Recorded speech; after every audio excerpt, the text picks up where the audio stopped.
Bukan setiap orang yang berseru kepadaku, Tuhan, Tuhan, Tuhan akan masuk dalam kerajaan sorga, tapi ia yang melakukan kehendak Bapakku yang di sorga.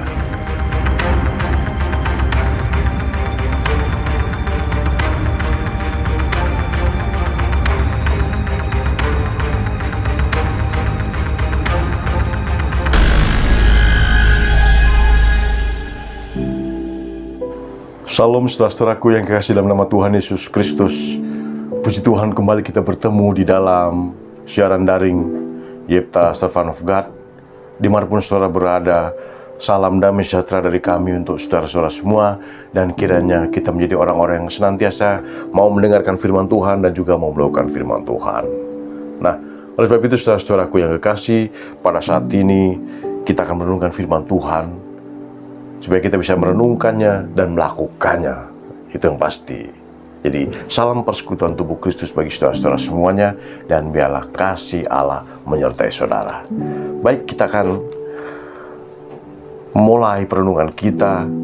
Nats bacaan kita pada saat ini adalah di dalam Matius 6 ayat 25 sampai 34. Di situ Tuhan Yesus mengajarkan kepada kita hal-hal yang sangat penting kita lakukan.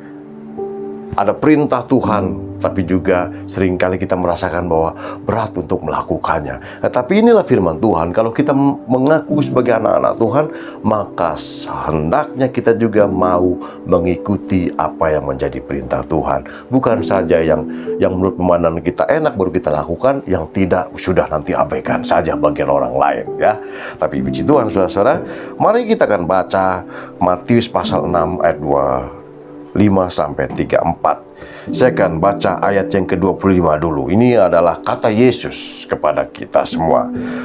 Matius 6 ayat 25. Karena itu aku berkata kepadamu, janganlah khawatir akan hidupmu, akan apa yang hendak kamu makan atau minum, dan janganlah khawatir pula akan tubuhmu, akan apa yang hendak kamu pakai. Bukankah itu lebih penting daripada makanan, dan tubuh itu lebih penting daripada pakaian? Perintahnya adalah jangan khawatir. Ini perintah Tuhan Yesus Kristus buat kita. Apakah kita sudah melakukan itu dengan baik di dalam hidup kita? Sebagaimana manusia tentu kita berinteraksi dengan orang lain, maka seringkali kita juga tergoda mata kita, tergoda dorongan kita untuk memiliki sesuatu sama seperti orang lain miliki. Lalu kita mulai menimbang-nimbang, aku tidak boleh khawatir. Tapi kenapa aku belum diberi sama Tuhan? Dia menerima berkas sedemikian rupa, tapi kenapa saya tidak? Mulai menimbang-nimbang, mulai membanding-bandingkan satu dengan yang lain. Tetapi firman Tuhan katakan, janganlah khawatir apa yang kamu makan dan kamu minum. Perintahnya seperti itu. Lalu bagaimana kita merespon perintah itu dalam hidup kita? Lalu kita berkata dalam hati, ya, mendengarkan firman Tuhan itu memang enak, tapi melakukannya yang berat. Betul. Kalau kita memang tidak didasari dengan kasih cinta kita kepada Tuhan. Ada berapa banyak orang yang mempunyai kesaksian yang hidup tentang pemeliharaan Tuhan atas hidup kita. Saudara juga saya yakin mempunyai kesaksian yang hidup mengenai pemeliharaan Tuhan yang mungkin secara manusia mustahil itu bisa diperoleh. Tapi firman Tuhan meyakinkan kepada saudara bahwa apa yang mustahil bagi kita tidak mustahil bagi Tuhan. Perintahnya jangan khawatir. Lalu bagaimana kita caranya merespon perintah ini? Apakah kita hanya mendengar tanpa mau mengerti makna yang terkandung dalam perintah ini? Di dalam jangan khawatir, di situ ada unsur bahwa Allah itu penyedia. Di dalam ayat 26. Di dalam perintah jangan khawatir, karena apa? Karena Allah penyedia segala sesuatu yang kita butuhkan. Coba kita baca ayat 26. Pandanglah burung-burung di langit yang tidak menabur dan tidak menuai dan tidak mengumpulkan bekal dalam lumbung, namun diberi makan oleh Bapamu yang di sorga. Bukankah kamu jauh melebihi burung-burung itu? Jadi maksud Tuhan supaya kita jangan khawatir, karena Allah penyedia yang kita inginkan, yang kita perlukan. Allah tahu apa yang kita perlukan. Tetapi saudara-saudara, untuk mendapatkan semuanya itu, untuk dapat mengerti maksud Tuhan itu, tentu ada penyangkalan diri. Ada hal-hal yang kita harus pahami. Karena apa? Kenapa Allah memerintahkan jangan khawatir akan hidupmu? Karena saudara coba bayangkan, apakah dengan saudara khawatir tiap hari dapat merubah sesuatu? Oleh sebab itu, karena khawatir tidak bisa merubah sesuatu. Ayat 27 kita akan baca. Siapakah di antara kamu yang karena kekhawatiran ini dapat menambah sehasta saja pada jalan hidupnya? Oleh sebab itu, tepat kata firman Tuhan, jangan khawatir. Ya, dikatakan itu berkata kepadamu, janganlah khawatir akan hidupmu. Kita sebagai umat Allah yang ditebus, maka Allah memberikan perintah kepada kita jangan khawatir. Oleh sebab itu dalam ayat 27 dikatakan bahwa siapakah di antara kamu yang dengan khawatirnya lalu dapat merubah jalan hidup barang sehasta saja. Tapi justru kadang-kadang sebaliknya. Di dalam Ayub 3 ayat 25, justru apa yang dikhawatirkan oleh kita itu justru yang sering terjadi. Karena di dalam unsur kekhawatiran kita terkandung keraguan-raguan akan pemeliharaan Tuhan. Jadi apa yang kita khawatirkan justru itu yang terjadi seringkali menimpa hidup kita. Kenapa? Karena di dalam kekhawatiran yang kita miliki terkandung keraguan-raguan kita terhadap pemeliharaan Tuhan.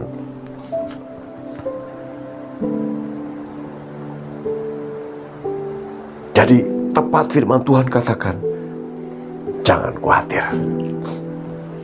Karena Dia penyedia. Karena Allah sebagai penyedia segala sesuatu, burung-burung di udara, Dia pelihara sedemikian rupa bunga-bunga di padang, Dia juga pelihara sedemikian rupa. Apalagi kita sebagai umat pilihan Allah yang diciptakan serupa dan segambar dengan Dia. Lalu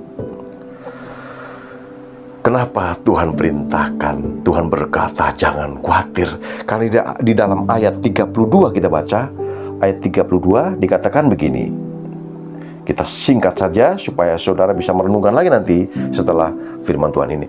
Semua itu dicari-cari bangsa yang tidak mengenal Allah. Akan tetapi Bapamu yang di surga, bahwa kamu Allah akan tetapi Bapamu yang di surga tahu bahwa kamu memerlukan semuanya itu. Jadi Allah tahu kebutuhan yang kita perlukan. Semua bangsa-bangsa dunia memang mencari semua itu, memerlukan itu. Tetapi Allah Bapa di sorga, kalau kita sungguh-sungguh, kalau kita berharap penuh, mengiyakan, mengaminkan perkataan Tuhan, jangan khawatir. Ya, saya tidak khawatir. Maka Tuhan berikan itu buat saudara dan saya.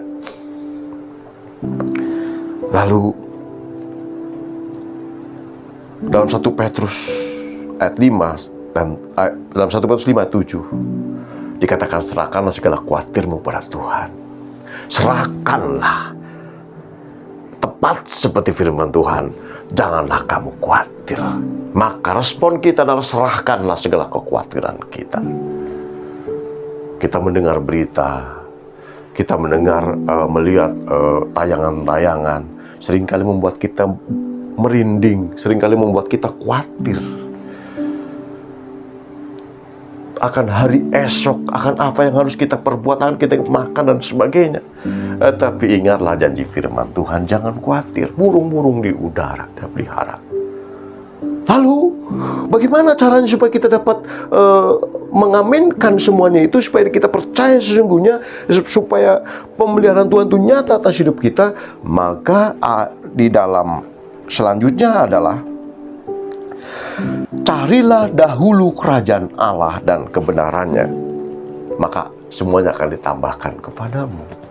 Artinya, kasihlah Tuhanmu dengan sungguh-sungguh, carilah perkara-perkara tentang Tuhan. Perkara-perkara bukan untuk mementingkan diri sendiri, tapi carilah dahulu kerajaan Allah dan kebenarannya. Apa yang dimaksud dengan kerajaan Allah? Mencari kerajaan Allah adalah kita menempatkan diri. Kita menempatkannya menjadi kehendak Tuhan dalam hidup kita, menjadi prioritas yang utama, supaya Tuhan berkenan. Dengan kita harus berkomitmen, konsekuen, konsisten mencari kehendak Tuhan sepanjang hari. Karena bukan karena setiap orang yang berkata Tuhan, Tuhan akan masuk dalam kerajaan surga, tetapi dia yang melakukan kehendak Bapakku. Dalam Matius 7 ayat 21 sampai 23. Bukan setiap orang yang berseru kepadaku Tuhan, Tuhan, Tuhan akan masuk dalam kerajaan surga, tapi ia yang melakukan kehendak Bapakku yang di surga. Saya berharap saya dan saudara menjadi bagian dari orang-orang yang melakukan kehendak Bapa di surga, sehingga tidak ada alasan lagi untuk kita khawatir. Kenapa? Kalau kita sudah melakukan kehendak Tuhan. Jadi kalau saudara sudah melakukan kehendak Tuhan, maka saudara tidak ada alasan lagi untuk khawatir. Kenapa? Tuhan penyedia segala sesuatu buat kita. Amin. Puji Tuhan, ya. Jadi oleh sebab itu, saudara-saudara,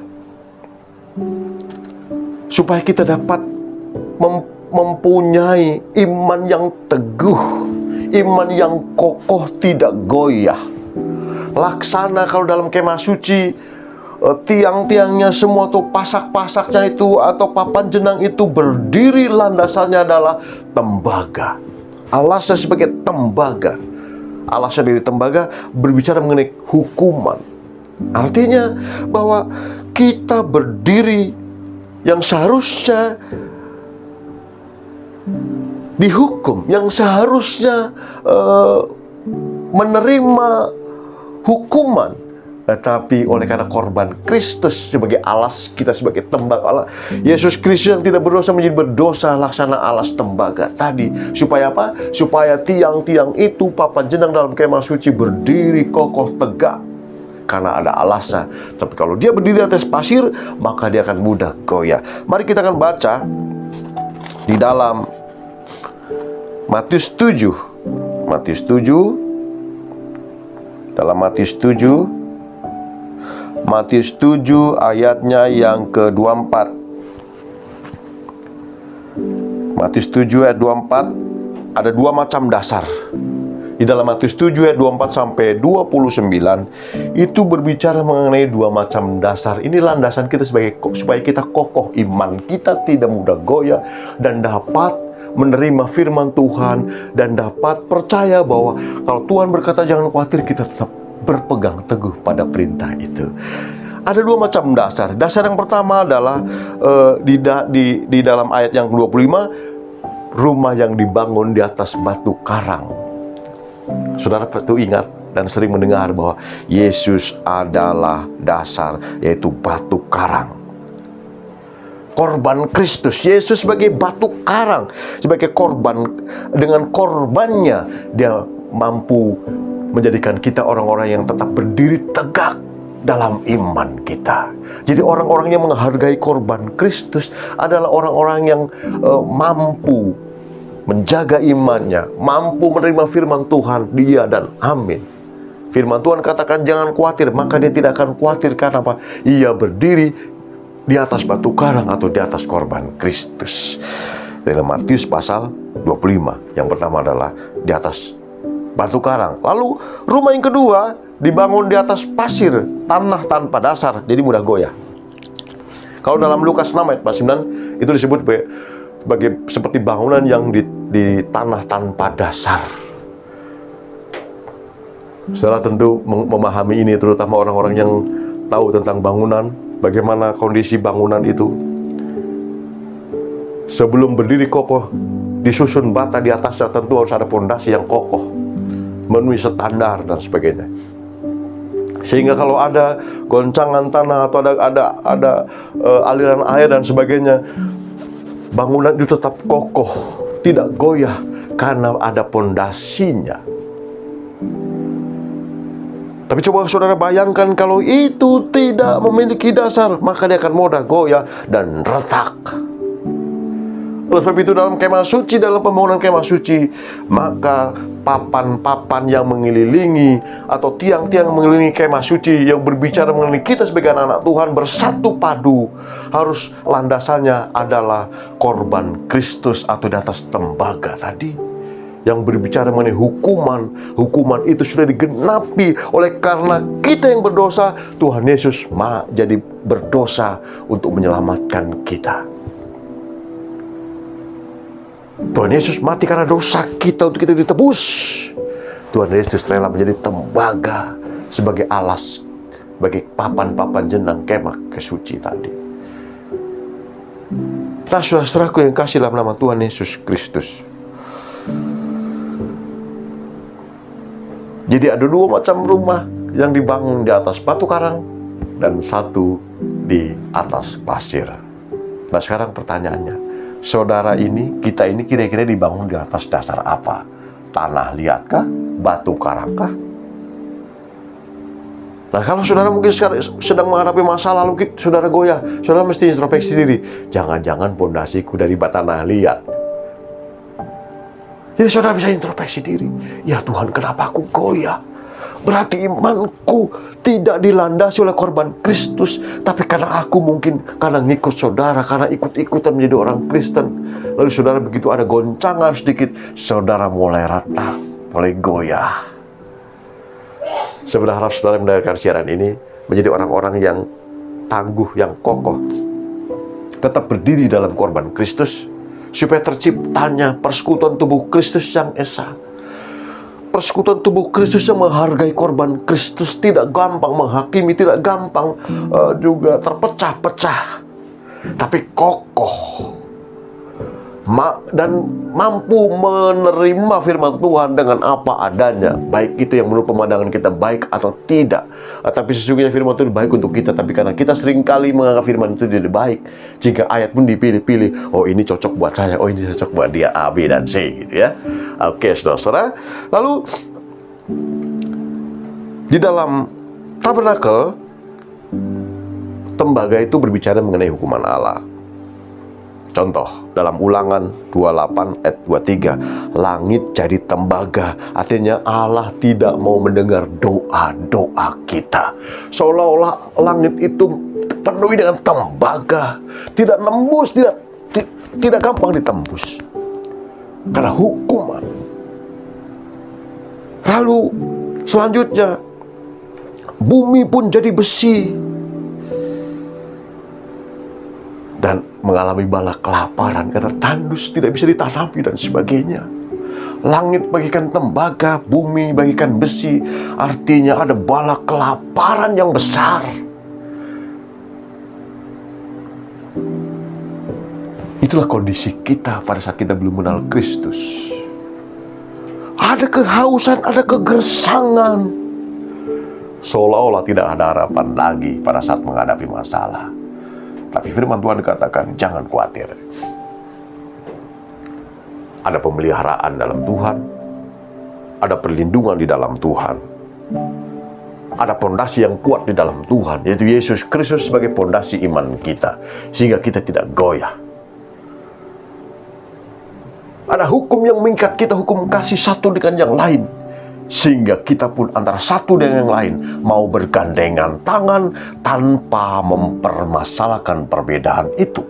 Itulah makna dari pembangunan bait suci yang kita kenal. Bukan hanya sekedar membangun, tapi ada makna yang terkandung di dalamnya sungguh luar biasa untuk hidup kekristenan kita saat ini. Seperti halnya di dalam pembacaan firman Tuhan kita kali ini, Tuhan perintahkan jangan khawatir. Tentu sejauh mana kita memahami perkataan ini dalam hidup kita. Kalau kita ibarat rumah dibangun di atas batu karang, maka kita tidak perlu lagi khawatir akan hal itu dan mengaminkan itu betul Tuhan. Amin Tuhan. Buat janjimu iya dan amin. Tetapi kalau rumah itu dibangun di atas pasir, mudah goyah, tentu firman Tuhan ini sulit diaminkan buat kita. Kenapa? Karena kita berdiri di atas pasir, mudah goyah. Firman Tuhan katakan, janganlah khawatir dengan hidupmu. Tentu bagi kita, anak-anak Tuhan yang dibangun di atas batu karang, tentu mengaminkan amin Tuhan. Pertolonganmu nyata buat kami. Tetapi bagi orang-orang iman Kristen yang dibangun di atas pasir, dia akan berkata, oh mustahil, mustahil. Oleh sebab itu saudara, perbaikilah pondasi iman saudara. Perkuat pondasi iman saudara, supaya engkau bertumbuh menjadi kuat di dalam Kristus, tidak mudah goyah, tapi justru menjadi saksi bagi banyak orang. Saudara tetap tegar, saudara tetap tenang, saudara tetap percaya bahwa pertolongan Tuhan nyata buat hidup kita hari lepas hari. Oleh sebab itu, pembangunan bait suci, kemah suci di dalam tabernakel, tiang-tiang itu beralaskan tembaga.